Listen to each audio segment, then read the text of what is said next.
dugaan suap dalam pengurusan perkara di Mahkamah Agung. Untuk perkara ini, KPK telah menetapkan dan mengumumkan 10 orang sebagai tersangka sebagai berikut. SD, Hakim Agung pada Mahkamah Agung, ETP, Hakim Justisial atau Panitera Pengganti Mahkamah Agung. Kalau kita bicara hakim kan, hakim ini perwakilan Tuhan di muka bumi kan istilah. Betul. Istilahnya anak-anak sekolah hukum kan, hakim ini perwakilan Tuhan di muka bumi. Yang bisa cabut nyawa orang selain Tuhan di muka bumi ya putusan hakim, itu secara sah menurut hukum. Apalagi sekarang yang tertangkap bukan hakim doang. Hakim Agung. Hakim Agung, perwakilan Tuhan di muka bumi yang agung. Lo kalau mau menang bayar sekian, kalau enggak gua kalahkan. Ini nah, jadi nggak ada pilihan bagi para pencari keadilan untuk wah daripada gua kalah, mendingan gua bayar tuh hakim.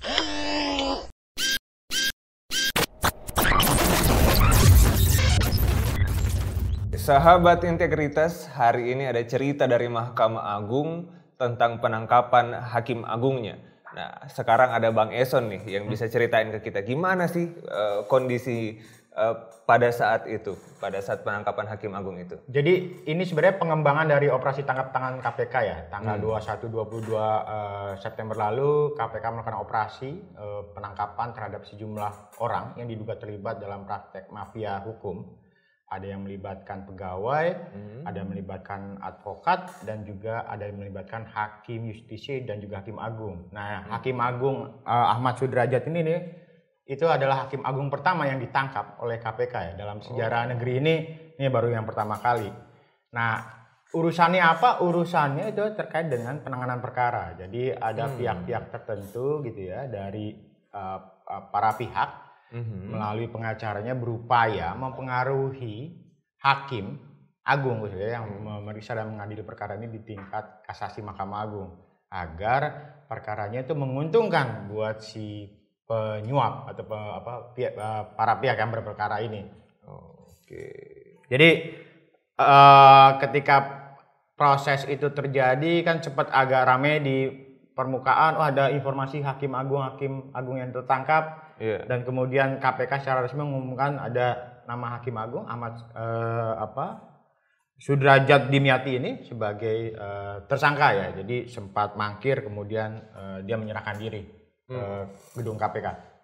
Sempat mangkir berarti Bang? Lebih tepat sebenarnya ketika proses OTT dilakukan mungkin dia tidak berada di tempat ya. Artinya di tempat yang lain tapi terhubung dengan pihak penyuap. Nah kemudian dari hasil misalnya gelar perkara atau KPK lakukan proses pemeriksaan gitu ya.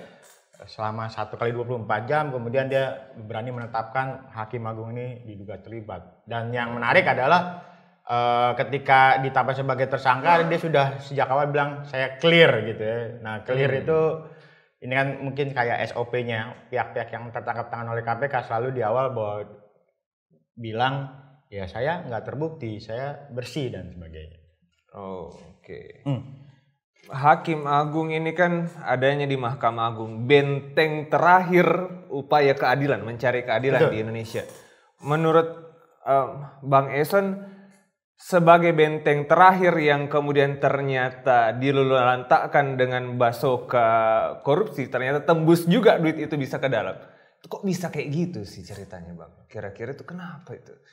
Ya, kalau cerita mungkin agak mundur ya. Sebenarnya Mahkamah Agung tersandung dalam kasus korupsi, masuk dalam pusaran korupsi bukan kali ini aja, Mas Ayub ya. Jadi sebelumnya ada beberapa kali upaya-upaya penyuapan di lingkungan Mahkamah Agung. Mungkin masih ingat tahun 2000-an itu ada kasus Harini Wiyoso, pengacara dari Jogja. Berupaya menyuap ketua Mahkamah Agung waktu itu Pak Bagirmanan gitu ya, dengan bantuan dari beberapa pegawainya. Harini Wiyoso ditangkap dan juga pegawainya ditangkap gitu ya, karena berupaya menyuap waktu itu ketua Mahkamah Agung. Nah di luar itu ada beberapa nama yang disebut misalnya pegawai di diklat Mahkamah Agung yang itu berprofesi juga sebagai perantara gitu ya. Ada Jody namanya, kemudian ada lagi Andri itu Kasubdit perkara kasasi perdata di Mahkamah Agung yang juga tertangkap. Nah terakhir yang sangat fenomenal adalah Sekretaris Mahkamah Agung Nur Hadi yang melakukan praktek mafia hukum dengan mengatur sejumlah perkara-perkara perdata khususnya di Mahkamah Agung, dan kemudian nilai suapnya juga sangat fantastis, hampir 20 miliar waktu itu, lebih dari hampir sekitar 24 miliar gitu ya. Dan Nur Hadi sudah diproses gitu ya. Nah, kenapa ini, tadi pertanyaan menarik, kenapa ini terjadi? Ya, ini kan sebenarnya tidak bisa lepas dari isu soal mafia hukum ya. Mafia hukum, mafia peradilan yang itu terjadi dimulai dari institusi penegak hukum di kepolisian, kejaksaan, pengadilan, bahkan lembaga pemasyarakatan. ICW pernah riset soal itu tahun 2001 dan sampai saat ini masih relevan. Nah, ada beberapa pola modusnya, tapi paling tidak dalam kasus korupsi mafia hukum di Mahkamah Agung itu ada dua jenis, suap menyuap sama pemerasan, Mas Ayub. Suap menyuap itu misalnya ini sebenarnya karena inisiatif dari para pihak tuh, ingin menang perkaranya sesuai dengan harapan, makanya dia melakukan praktek suap menyuap ke entah perantara atau juga misalnya hakim atau hakim agung. Di luar itu ada praktek pemerasan, Mas Ayub. Praktek pemerasan ini maksudnya apa? Sebenarnya mereka sudah punya putusan.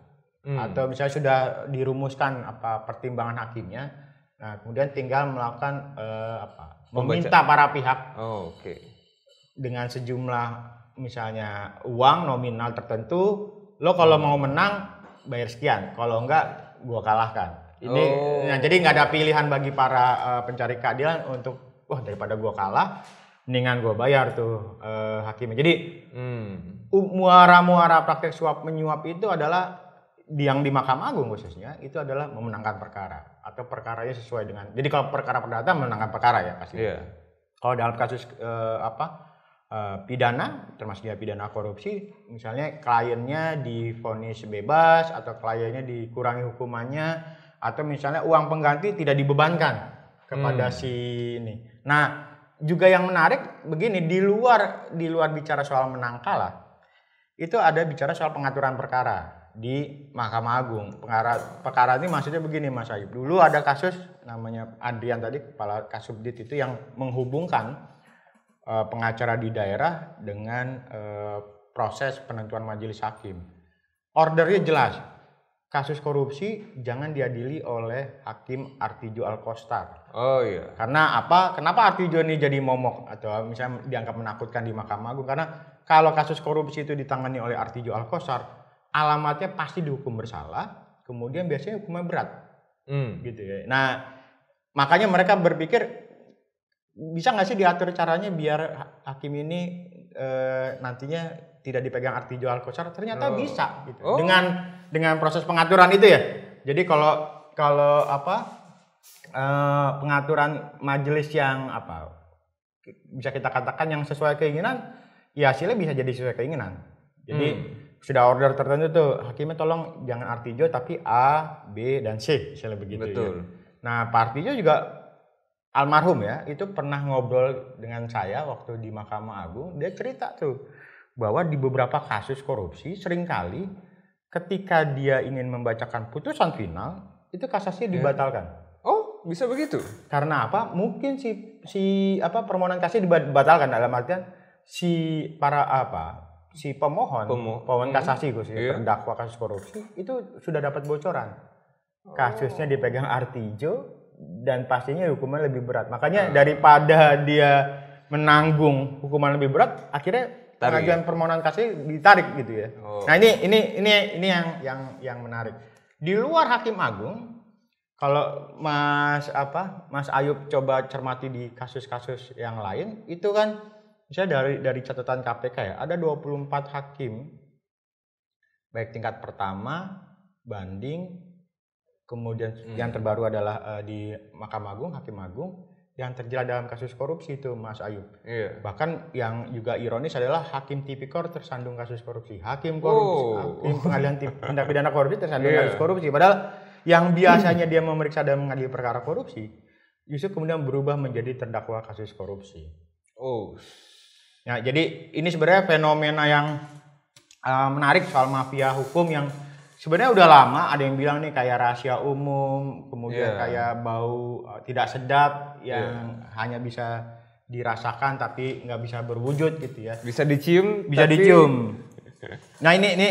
Jadi ini bicara soal apa? Gambaran umum soal mafia hukum di mana di Mahkamah Agung ya, di lingkungan pengadilan. Aktornya siapa aja?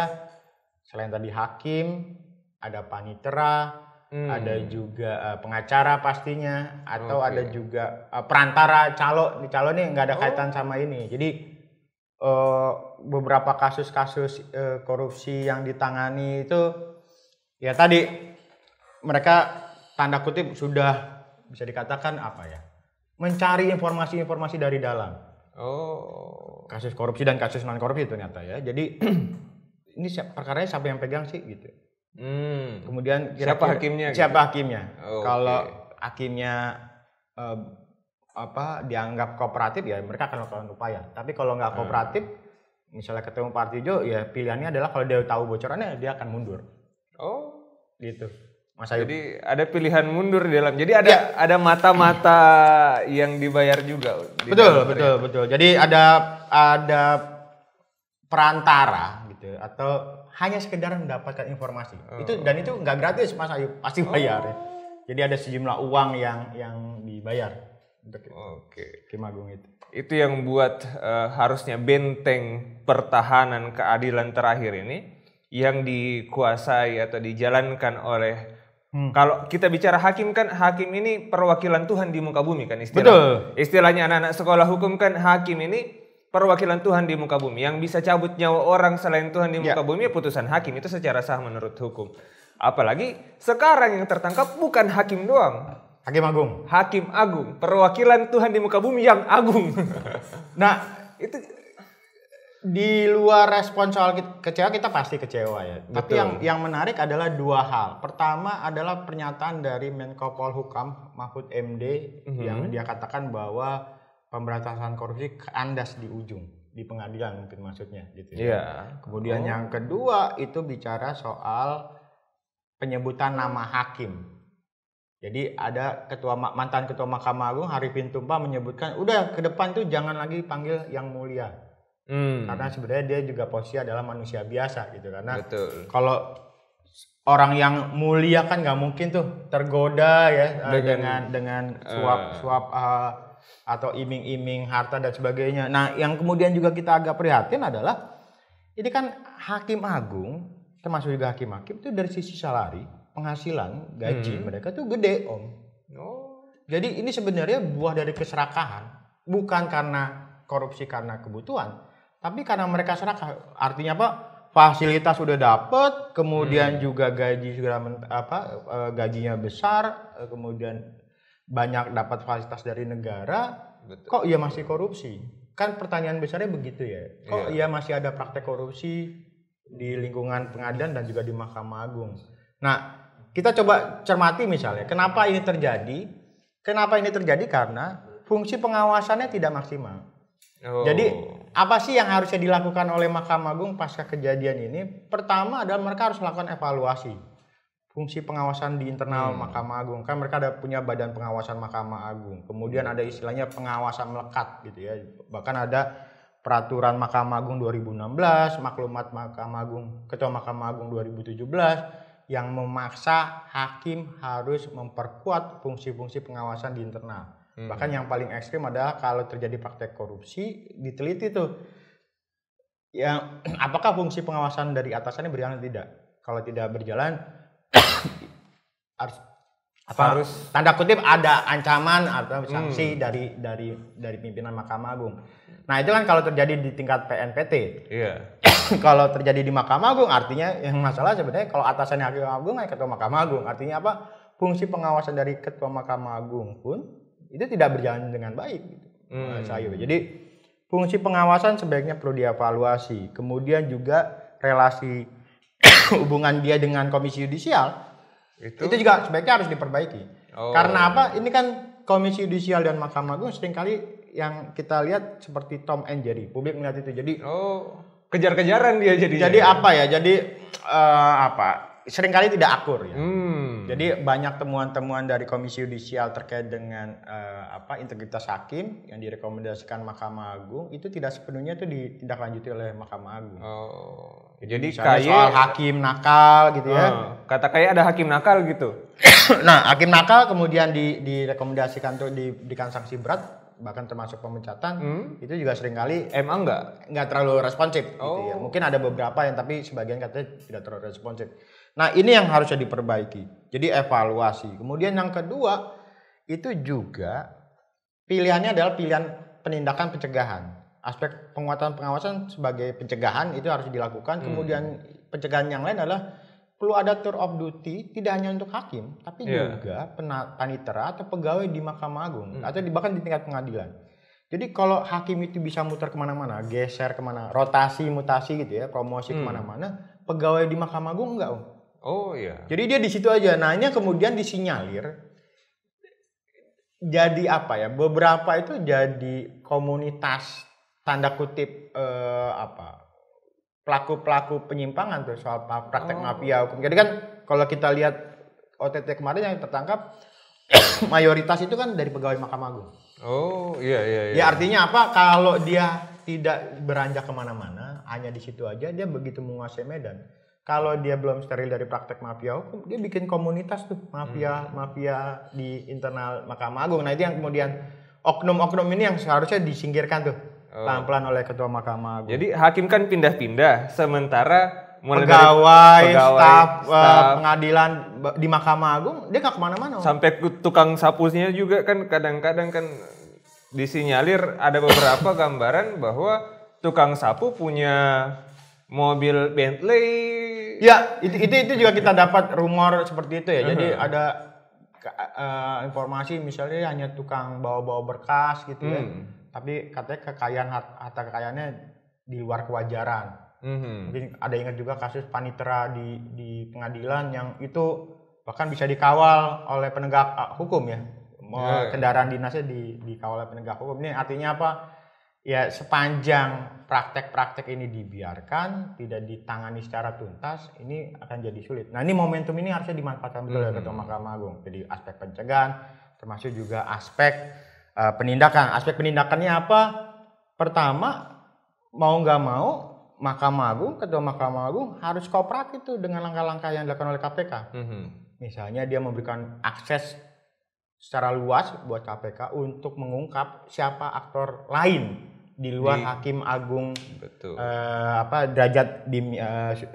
derajat Dimyati ini, atau hanya pegawainya saja yang lain yang juga diduga terlibat, dan kemudian ditelusuri juga perkara lain apa saja yang tanda kutip dipercalokan gitu atau diperjualbelikan di sini, Mas Ayub. Dan mirisnya gini, Bang. Ketika ada perkara-perkara seperti ini, ketahuan korupsi misalnya, ketahuan bahwa putusan ini disetting-setting, tapi putusannya tidak berubah-berubah. Nah itu yang juga jadi ironi ya. Jadi kan selalu ada pertanyaan kalau perkara perdata atau pidana itu kemudian itu adalah buah dari praktek penyuap ini, apakah bisa dianulir atau tidak? Saya rasa sebenarnya perlu ada semacam terobosan tuh. Kalau ada praktek seperti itu, sebenarnya jaksa atau misalnya kalau perkara pidana agak enak ya, tapi perkara perdata mungkin pihak yang kalah itu bisa mengajukan upaya peninjauan kembali agar kasus itu dianulir. Oke, dengan dasar bahwa terbukti bahwa itu ada penyuapan dalam putusannya. Betul, siap Kang. Luar biasa sekali ya beberapa pembicaraan kita dengan Bang Eson bahwa kasus Mahkamah Agung kali ini dengan tertangkapnya seorang hakim agung pertama kali di Indonesia adalah tamparan paling keras bagi penegakan hukum di Indonesia. Betul Kang ya? Betul. Dan tamparan paling keras ini harusnya membangunkan seluruh masyarakat Indonesia dan seluruh penegak hukum di Indonesia sadarlah, ya kan Kang, bahwa semua harus ada yang diperbaiki. Jika kemudian sistem hukum kita sedang rusak, tidak boleh kita katakan lagi ini masih baik-baik saja, orang-orang yang salah. Tidak. Harus ada perbaikan sistem yang progresif dan maju ke depan. Mudah-mudahan harapan itu bisa didengarkan dari suara kita hari ini, Kang. Kalau presiden aja bingung, masyarakat Indonesia bingung, kita semua bingung, Bang Eson bingung? Bingung. Saya Ayub Kadria bingung, teman-teman bingung nggak? Please leave a message.